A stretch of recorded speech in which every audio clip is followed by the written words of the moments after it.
Oke, jadi di video kali ini kita akan bahas tentang teknologi dari artificial intelligence dan gimana AI ini akan merubah ya semua hidup kita, akan ngambil beberapa pekerjaan tapi juga akan bikin ya beberapa pekerjaan yang baru dan kita akan bahas di sini ke depannya masa depan dunia itu akan seperti apa. Karena ini adalah sebenarnya topik yang gue udah bahas dari 2022. Kalau teman-teman lihat banyak yang nonton podcast gue dari zaman 2022, gue udah ngomong tentang ini ya. Pada zaman itu orang masih kayak, "Oh, masa sih dia bisa begini, masa sih dia bisa begitu?" Tapi sekarang semuanya udah pakai setiap hari. Dan kita akan bahas ya transisi AI yang sangat cepat dari dulu itu large language model, LLM, sekarang yang banyak dipakai adalah agentic AI. Gue yakin yang banyak kalian pakai itu kalian banyak cuman chat tanya jawab ya. Itu hal yang gue pakai di tahun 2022. Tapi di 2026 ini AI udah berubah sekali, berubah total, udah jadi agentic, udah bisa bekerja ya, udah bisa disuruh-suruh, udah bisa jadi karyawan beneran. Jadi kalau kalian tanya, ya penggunaan AI untuk gue pribadi itu seperti apa, ini karena banyak sekali yang request untuk bikin videonya, jadi gue akan bikin di sini. Penggunaan gue tahun 2022 ketika gue fokusnya untuk chat sama AI, itu untuk meng-counter tesis gue. Jadi gue tidak pernah menanya apa yang bagus menurut kamu tuh apa gitu. Gue nggak pernah nanya seperti itu. Tapi gue selalu jabarin, gue punya tesis seperti ini ya. Menurut gue dunia akan seperti ini, menurut gue Bitcoin akan ke sini, coba hancurkan tesis gue. Jadi gue pakai itu untuk counter tesis. Tapi ini akan dari data-data di sini kita akan melihat berapa cepat sebenarnya AI ini berkembang ya. GPT-2 ini keluar kalau kita perhatikan ini tahun 2019 ya. Ini kepintarannya itu preschooler ya atau ibarat ini anak TK. Ini dia seperti anak TK yang ngomong masih berantakan, masih ngawur, belum bisa ngapa-ngapain. Dan model ini masih dimiliki sama OpenAI ya. Jadi waktu itu belum dikeluarin ke publik. GPT-3 ini kayak anak SD ya. Ini anak SD. Terus 3,5 yang keluar waktu beta version-nya, gue mungkin salah satu orang pertama yang pakai di Indonesia ya waktu itu. Ini keluar nih di antara 2020 dan GPT-4 ini 2022. Ini yang banyak kalian pakai nih, kalian baru pakai di GPT-4. Ini seperti anak SMA yang pintar ya. Jadi dia dari 2019 anak TK, GPT-4 tuh udah high schooler ya. Ketika dia udah GPT 4,5, GPT yang apalagi 5, itu udah lebih pintar dari kebanyakan ya profesor yang ada di dunia. Dan ilmunya sangat banyak dan sangat besar. Kalian anggap gini, zaman dulu tuh ada library, namanya Library of Alexandria. Kalian anggap kalian punya temen yang kalian bisa tanya, semua hal ya, terhadap manusia punya sejarah, ya, manusia punya ilmu, semua ilmu-ilmu dari biologi, fisika, matematika ya selama mungkin ribuan tahun ke belakang, dan dia bisa jawab dalam instan. Ya. Itu yang kita sebut dengan large language model atau LLM. Jadi buat kalian yang merasa ada di sekeliling kalian yang masih skeptis terhadap AI, ya, masih mau bilang ini teknologi kan dari dulu udah ada teknologi, ini teknologi yang sama aja. Gue akan bikin video ini ya sebagai tesis pribadi gue dan ini kalian bisa putar ulang nanti 5 tahun ke depan. Ini bisa kalian sharingkan ke teman-teman kalian yang nggak percaya, ke keluarga kalian yang masih skeptis. AI itu adalah software yang dia bisa belajar sendiri ya untuk menyelesaikan masalah. Beda dengan software-software dulu. Ya, dia bisa self learning. Nanti gue akan kasih tahu kenapa self learning dari AI-nya sendiri justru akan bisa berbahaya karena perkembangannya akan sangat cepat. Karena kita lihat dari ibaratnya sampai sekarang nih, kita ngomong GPT-5, itu cuma butuh waktu berapa tahun? Cuma butuh waktu sekitar 6 sampai 7 tahun, ya. Dia 6 sampai 7 tahun, itu mengalami pertumbuhan yang eksponensial. Makanya banyak dari nanti expert yang kita lihat di sini, mengatakan sebelum 2030 kita akan reach yang namanya artificial general intelligence. Buat kalian yang mikir masih, "Oh, gue nggak pakai nih AI, gue nggak pernah berinteraksi dengan AI." Ketika kalian Google sekarang, itu yang kalian keluar paling atas, search result-nya adalah dari Google punya AI, Gemini, ya. Ketika kalian buka Netflix, kalian mau nonton, semua rekomendasi yang ke kalian itu AI. Setiap kalian buka iPhone kalian atau buka HP kalian, pakai facial recognition, itu udah pakai AI sekarang. Jadi kalian secara langsung atau mau nggak mau ibaratnya, hidup kalian ini kita udah berdampingan dengan AI. Dan di sini menurut gue ini akan ngambil banyak sekali pekerjaan manusia, ya. Dan sedikit nanti yang bisa bertahan hidup di era AI ini sudah dipakai secara luas. Nah, banyak yang bilang revolusi ini sering terjadi, ya, kayak zaman 1500, 1600 ada Gutenberg Press ya namanya. Jadi ini revolusi teknologi ya kita sebutnya.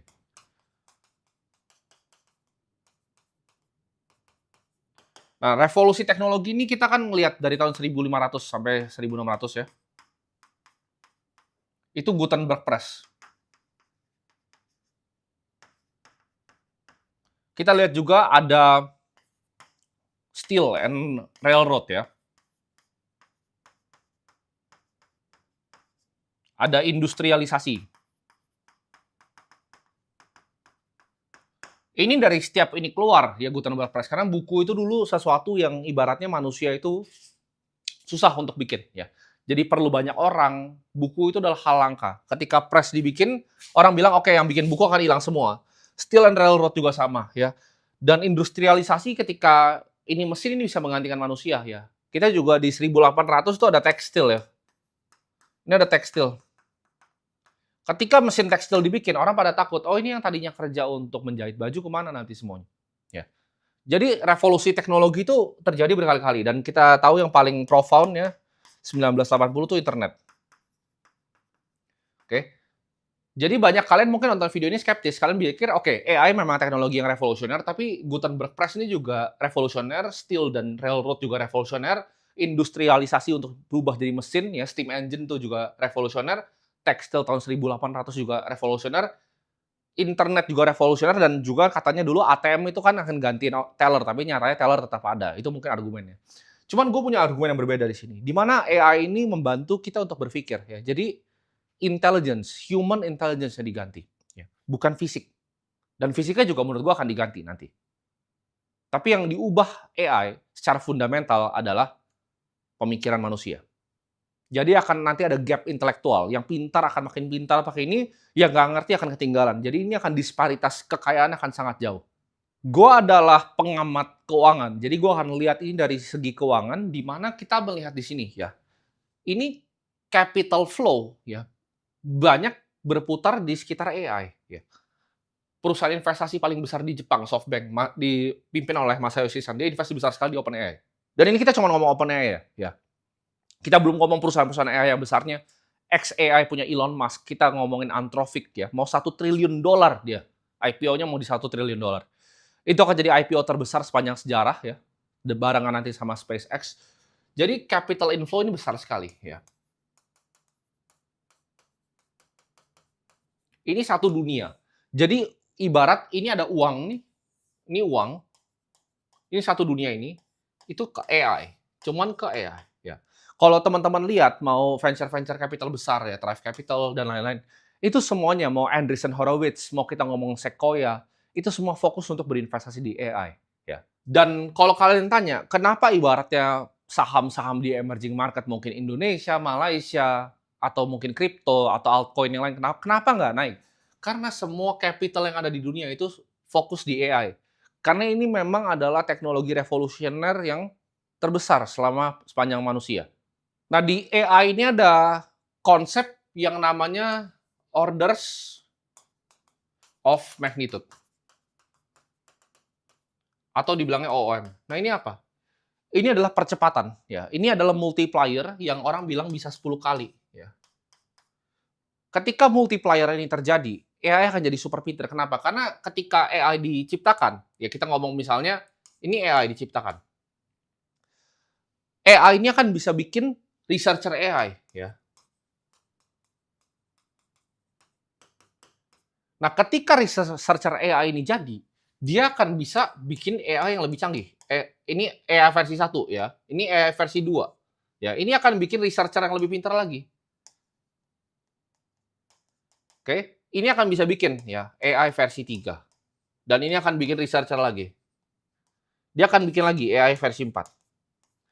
Karena dulu ketika bikin AI yang pertama, researcher-nya manusia. Ketika researcher-nya udah berubah jadi AI, ya. Ini percepatannya di sini terjadi, ya. Kenapa tadi gue bisa bilang dari ibarat anak TK 2019, anak SD ya, GPT-3 tuh bodoh sekali. Kalau teman-teman balik ke model yang kalian pakai, kalian kira canggih di 2022, kalian pakai GPT 3,5, kalian akan tahu itu bodoh sekali gitu. Kalau kalian bandingin dengan Anthropic punya model yang paling baru, itu langit dan bumi ya. Cara dia logical reasoning-nya, cara dia menjawab, dia matematika dasarnya bisa salah gitu. Kalau kita ngomongin GPT 3,5, yang dulu orang bilang canggih, ya. Banyak yang nggak tahu perkembangannya itu cepat sekali ya. Ini jadi kita akan tanyain ya, super intelligence ini kapan? Ketika automated AI research ini terjadi, ini akan jadi kurvanya akan seperti ini ya. Ketika kurvanya terjadi seperti ini, kita akan melihat artificial general intelligence itu di bawah dalam 5 tahun, ya. Kita akan nanti lihat prediksi-prediksi dari para expert itu seperti apa. Dan ini kita bisa lihat ya, berdasarkan data di sini, tech leader prediction. Kapan kita akan achieve AGI? AGI ini adalah artificial general intelligence. Artinya dia udah bisa menggantikan semua fungsi berpikirnya manusia.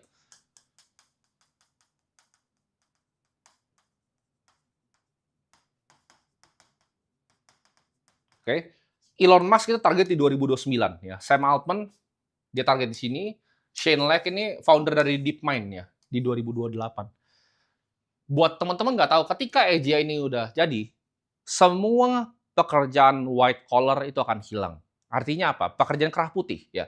Lu mau ngomong akuntan, lu mau ngomong lawyer, yang tadinya lu bisa ngedraft berbagai macam surat dan hal ya, itu semua akan obsolete ya. Nggak akan ada gunanya lagi karena semuanya bisa dioptimisasi ya. Jadi ini makanya gue udah ngomong dari bertahun-tahun lalu 2030 ini akan terjadi sesuatu. Kenapa? Karena ini secara dunia mereka akan mau great reset di sini. Ya. Zaman dulu banyak buruh ya, buruh bisa protes. Tapi ketika sudah bisa digantikan oleh general intelligence. Kenapa? Karena general intelligence ini akan dipakai untuk satu hal, yaitu mereka akan develop humanoid robot. Dan ini kalau kalian perhatikan dari perusahaan-perusahaan seperti Figure Robotics ya, kita ngomong Figure di sini. Kita ngomong Tesla, ini semua fokus untuk bikin humanoid robot. Kenapa? Karena ketika robot ini sudah terjadi secara badannya fisik, dan HPP-nya bisa dipukul rendah. Kemarin kan gue sempat pesan tuh buat yang tahun ini dan tahun depan, ya ada Nio namanya, itu masih harganya sekitar 400 sampai 500-an juta. Ketika harganya itu udah cuma 50 juta, ya udah sama kayak lu beli laptop, itu semua pekerjaan pabrik akan digantikan. Ya. Jadi mereka akan lomba untuk pakai AGI ini untuk develop humanoid secepat-cepatnya, dan Figure tuh produksi satu robot setiap jam sekarang. Ya, jadi ini mereka lagi upscaling dari segi manufacturing dan juga production. Ketika gue ngomong ini di 2022, gue inget banget banyak orang skeptis, banyak yang bilang bahwa, oh ini orang cuma fearmonger, oh ini orang bilang AI seperti ini, mana bisa dia bisa gantiin kreativitas. Padahal kalian lihat, bahkan produser musik pun sekarang sudah pakai AI ya untuk bikin musik. Ya, kalian di sini yang nonton ini akhirnya setiap hari sekarang sudah pakai AI, cuman kalian masih belum mengerti cara pakainya seperti apa. Dan kalau kita lihat perusahaan-perusahaan besar di dunia, semuanya itu udah kena layoff. Oke, kita perhatikan di sini ya, AI layoff wave ya. Karena gini, Amerika adalah negara dengan capital market paling dalam, negara paling sukses di dunia. Dan reserve currency dunia itu USD. Ini 45.000 jobs hilang ya tahun 2026. Oke. Meta dan Microsoft ya, layoff tsunami ya. Meta 8.000 pekerjaan. Jadi ini perusahaan-perusahaan ya dengan ibaratnya earnings paling besar di dunia, ya laba bersih paling besar di dunia, itu mengalami layoff. Menurut kalian apakah badai ini tidak akan nyampe sampai sini? Kalian terlalu pikir positif ibaratnya ya. Karena gini, sekarang sebagai fresh graduate, kalian mau cari pekerjaan apa? Ya. Ini banyak yang mungkin ngomong, oh ini cuman ngomong, karena kalian cuman pakainya language model. Kalian cuman ngechat ya. Chat itu tahun 2022. Gua sekarang, lu mau kerja sama gua udah mikir fungsi lu apa, karena fungsi gua sendiri sekarang sudah mulai hilang gitu, karena gue bisa training agentic AI gue sendiri, gue bisa bikin model gue sendiri, ya. Sekarang ibaratnya zaman dulu orang yang cuma punya ide itu banyak yang dibenci. Kenapa? Karena oh lu cuma punya ide, lu nggak punya kemampuan teknis. Ya. Orang-orang seperti di Y Combinator, ya perusahaan-perusahaan yang masuk ke dalam Andreessen Horowitz, mereka nggak bisa terima biasanya orang-orang cuma punya ide. Tapi sekarang kebalikan, orang yang punya ide itu bisa ngalahin orang yang justru teknis, yang bisa coding. Kenapa? Karena ada AI, ya. Mereka bisa iterasi sendiri, mereka bisa bikin sendiri. Jadi anak di kosan nanti dalam waktu 3 sampai 5 tahun ya. Ketika kita udah reach yang namanya AGI, kalian tinggal ketik di situ, buatkan saya aplikasi Gojek ya. Nggak perlu tuh pakai semua tim ribuan orang, itu dia akan kerjain sendiri, satu malam mungkin udah beres aplikasi Gojeknya. Dan ini gue juga bukan cuman asal ngomong ibaratnya ya, ini udah terjadi. Kalau kalian tahu ini perusahaan namanya Figma ya. Jadi kita bisa lihat apa yang terjadi di dunia itu dari capital market. Kenapa? Karena market selalu pricing-in hal yang terjadi duluan. Figma ini adalah perusahaan yang gue pakai. Ya, maksudnya ini dipakai sama semua anak-anak gue. Kalau kalian lihat di kantor gue, yang mendesain untuk bikin website dan segala macam, semuanya pakai Figma. Ini sahamnya di 120 IPO, sekarang sisa berapa? 18 ya. Turun berapa persen itu? Oke, dari sini turun ke sini. Kenapa? Karena AI. Apakah salah yang bikin Figma? Enggak. Karena market tahu dalam 3 tahun lagi ya, lu tinggal chat di dalam Claude Code gitu, atau kalian lihat punya OpenAI, ya Codex ya OpenAI, lu tinggal bilang, "Bikinin gue Figma dong." Gitu. Jadi semua perusahaan kita ngomong software, ini akan jadi tanda tanya ya. Perusahaan-perusahaan software besar ini, kalian nggak usah lihat cuman Figma, kalian coba lihat Duolingo ya. Itu perusahaan belajar bahasa paling besar di dunia, edtech paling besar di dunia. Tapi kalian tinggal tanya ya ke ChatGPT gitu kan. Kalian tinggal pakai mic, kalian kan nanyain, "Ini gimana caranya gue mau belajar bahasa Mandarin?" Jadi ini juga sahamnya hilang, ini hampir mau ke nol sekarang ya Duolingo. Oke. Apakah kalian salah kalau kalian jadi foundernya Figma? Enggak, ini memang dunianya berubah ya. Cuman banyak yang nggak bisa melihat hal ini karena mereka bukan orang dari market finansial, mereka bukan orang yang membahas ini setiap hari ya. Cuman kita-kita yang melihat ini, itu khawatir ya. Khawatir akan berapa banyak pekerjaan yang hilang. Ini perusahaan canggih sekali Figma ini, ya. Sahamnya dari 120 IPO sekarang sisa 18. Karena market udah nggak apresiasi lagi, karena mereka tahu dalam 3 sampai 5 tahun ini semua akan obsolete, akan hilang. Jadi ini adalah trajektori dari AI yang kita bilang tadi. Ini cuman 2012, 2019 mengerti tentang text image ya. 2019, 2024 content generation. Jadi dia keluarin chat ya. Nah ini perception, reasoning, dan action ini yang jadi bahan utamanya nih, aksi ya. Dan near future-nya itu akan jadi physical AI. Ini yang berbahaya yang gue bilang ya. Ini bukan presentasi gue, ini presentasi Jensen Huang ya. Ini yang bikin Nvidia, perusahaan paling besar di AI di dunia sekarang. Kita tuh udah di sini sekarang, tapi teman-teman tuh banyak kalian masih ketinggalan di generative AI ini. Masih buat digital marketing, buat content creation. Yang gue pakai itu udah di sini ya, udah di agentic AI. Ya. Setiap hari. Jadi gue bisa tinggal dia kerja malam-malam, nanti gue akan kasih tunjuk ya hasil kerjaan dia seperti apa. Jadi kalau kalian tanya, "Oh, gue mau kerja dong sama lu. Gue pengen jadi financial analyst tuh." Nggak akan gue pakai. Kenapa? Karena gue udah punya agentic AI gue. Kalian akan lihat ya, mungkin ke depannya karyawan gue akan sisain paling cuma 7. Ya. Cuma 7 karyawan. Dan semuanya itu akan jadi managerial level. Ya. Nanti itu akan pekerjaan-pekerjaan yang gue kasih sharingkan ke kalian. Dan perusahaan yang dengan 7 orang. Ya.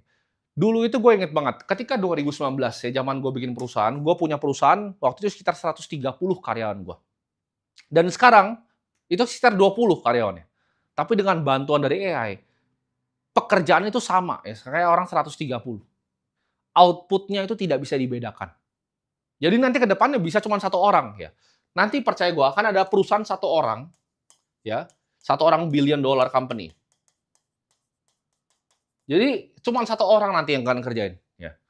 Ini akan jadi disparitas wealth terbesar yang kalian pernah lihat sepanjang sejarah manusia.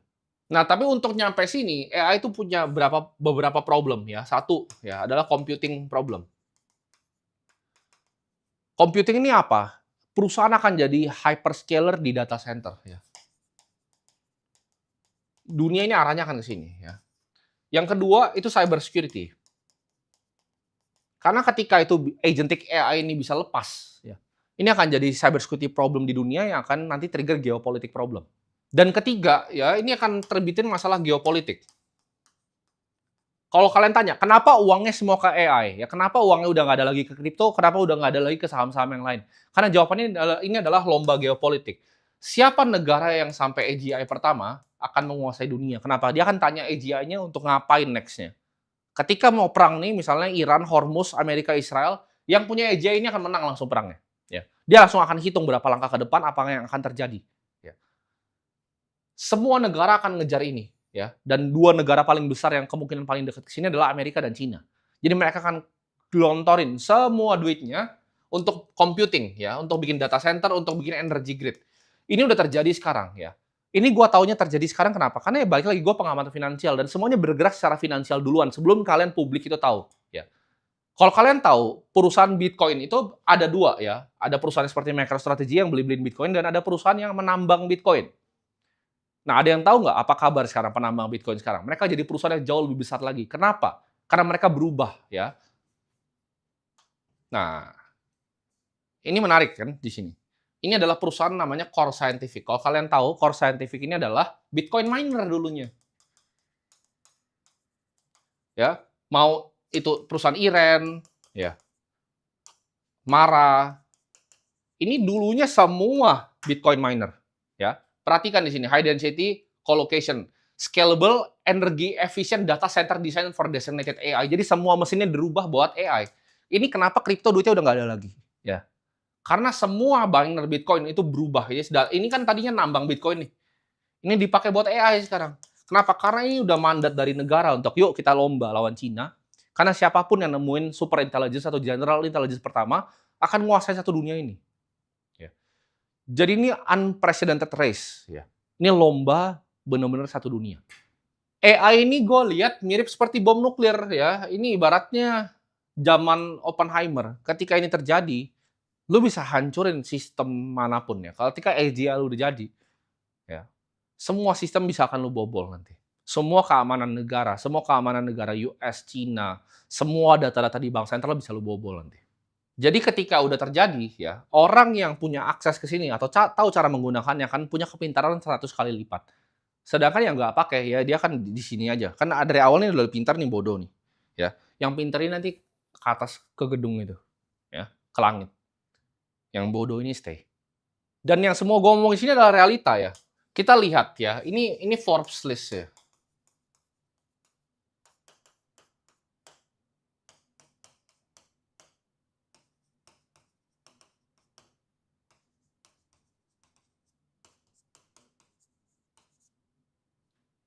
Semua ya, ini kekayaan ini dibikin karena AI ya. Mau Amazon, xAI, Gemini ya. Ini ada SpaceX, nanti dia akan semuanya pakai AI ya. Teslanya itu akan bikin humanoid fokus untuk tadi ya, ngubah dari agentic ke fisik. Itu yang kalian harus hati-hati karena kalau masih agentic itu yang diganti kera putih. Tapi ketika udah jadi humanoid ya, itu yang blue collar worker semuanya diganti. Dan ini udah terjadi. Ini wealth gap sekarang udah 800 billion ya, bahkan lebih cepat nih hari pagi ini. Ini uang unprecedented yang nggak pernah dilihat dalam sejarah manusia ya. Ketika ini terjadi, disparitasnya akan makin jauh lagi. Jadi dunia ini akan dikuasai oleh teknokrat. Ya, ini akan jadi elit baru. Nah, mungkin banyak dari kalian masih skeptis ya. Apa benar sih AI itu bisa kerja beneran sendiri? Gue pengen tunjukin kalian ini ya. Ini adalah financial model. Ini kalian nggak usah tahu buat apa. Ini financial model yang gue bikin ya waktu itu. Biasanya untuk gue bikin model seperti ini dibutuhkan waktu mungkin 3 hari pekerjaan gue dengan fokus ya mungkin sehari itu 8 jam lebih. Kalian tahu nggak, ini cuma dibikin 1 jam ya sama agentic AI gue. Dia bisa hitung semuanya. Gue langsung minta Sharpe ratio 1 tahun, 3 tahun. Ini ribuan rumus yang masuk dalam Excel-nya ya. Betanya berapa, tracking error-nya berapa ya. Ini lengkap semuanya. Jadi gue bisa masukin nih Fama and French modelnya, 5 factor-nya, market risk premium, size factor, value, momentum. Ini semua dia akan record ya. Tapi ini cuma salah satu salah satu tab ya. Ini banyak sekali kiri kanan. Cuman ini gue harus tunjuk kalian ini bukan gue yang bikin lagi. Tapi ini dibuat sama AI ya. Jadi si SPX ini yang Ireland S&P 500. Gue mau hitung gitu loh. Modelnya seperti apa dan ini dibikin sama AI. Jadi kalau lu mau datang ke gue, oh gue mau kerja dong ya, gue mau bantu lu ngelola duit lu, gue pengen jadi analis lu mau jadi analis di mana? Fungsi lu apa? Ya gue nggak butuh analis lagi, mending gue pecat semuanya. Dan udah gue lakukan gitu. Jadi analis gue AI sekarang. Udah nggak butuh, karena gue yang kasih tahu parameternya apa aja dan silahkan kerja sendiri. Dia bisa tarik langsung, dia connect ini, source-nya dari Bloomberg nih, fact set dari quant. Ini pakai dia connect ke Bloomberg gue langsung, buat apa gue pakai lu lagi, ya? Dan ini menurut gue akan bikin capital market juga akan lebih efisien ya. Dan kemungkinan efficient market hypothesis akan terjadi. Kenapa? Karena ketika semua orang bisa mengakses ini, semua orang ngerti cara pakainya. Tidak ada lagi edge dalam market, tidak ada lagi alpha di dalam market. Semuanya akan base-nya indeks semua. Jadi buat semua yang merasa pekerjaan dia mungkin di hedge fund itu aman, oh karena gue orang private equity, gue aman. Gue bisa bikin investment banking model, gue aman. Enggak ya, semua lu di high finance juga akan digantiin. Kenapa? Karena gue aja kadang bingung, fungsi gue kerja lagi apa? Karena gue bisa kasih semua kerjaan gue ke agentic AI gue.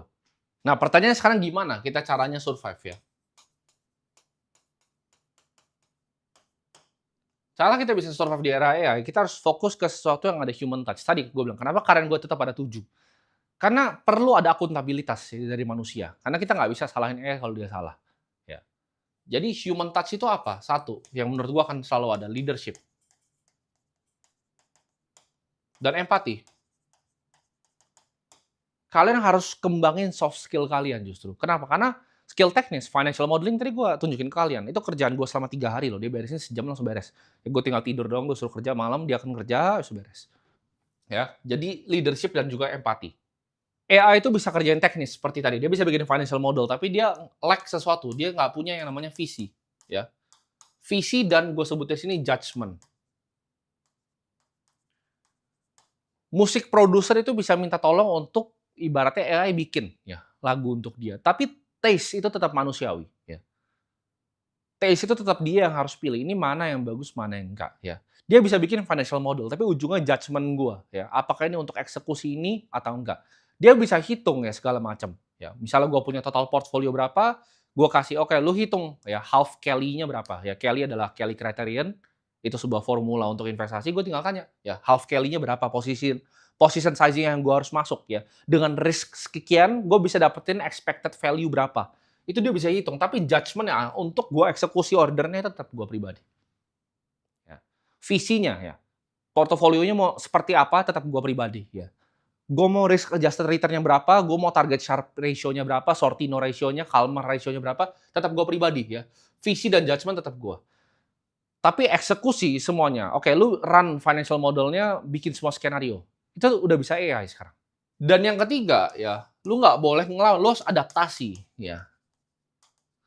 Ini AI akan banyak pekerjaan baru ya, prompt engineer akan baru. Ini akan ada misalnya kalau AI digital creator. Jadi gue bilang tadi, ketika ada otomisasi, akan ada pekerjaan-pekerjaan baru yang keluar dari teknologi yang baru. Jadi teman-teman nggak usah takut selama bisa adaptasi. Tapi jangan dilawan. Ya, jangan nanti protes bikin anti AI protes ini akan ada dalam 10 tahun lagi ya. Lu pause video ini, potong video ini, ya, putar nanti 2036. Entar orang akan di jalanan. AI ini mengambil kesejahteraan kita. Pasti akan terjadi, ya. Dan akan ada juga ya nanti AI ethics ya dan risk analysis. Balik lagi ini yang ada human touch-nya, jadi ethics ya, sesuatu yang manusia ya punya judgment. Jadi kalian harus ini soft skill. Oke. AI ini akan tenang aja, ini akan bikin pekerjaan-pekerjaan baru juga untuk orang-orang yang bisa adaptasi. Jadi buat kalian yang masih gue harap yang nonton ini Gen Z ya.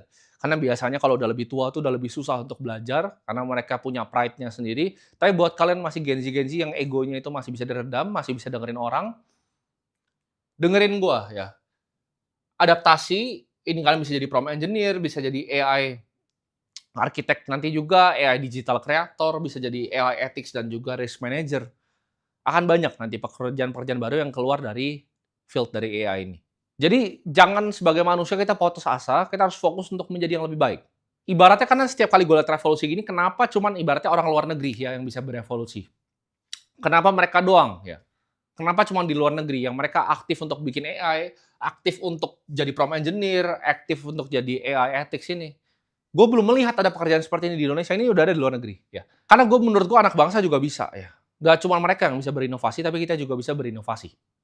Hidup itu kalian harus tahu, hidup itu memang nggak adil ya. Kita nggak bisa ngerubah cara flow dunia ini bekerja ya. Tapi kita bisa melihat dari diri kita sendiri, apa yang bisa kita improve.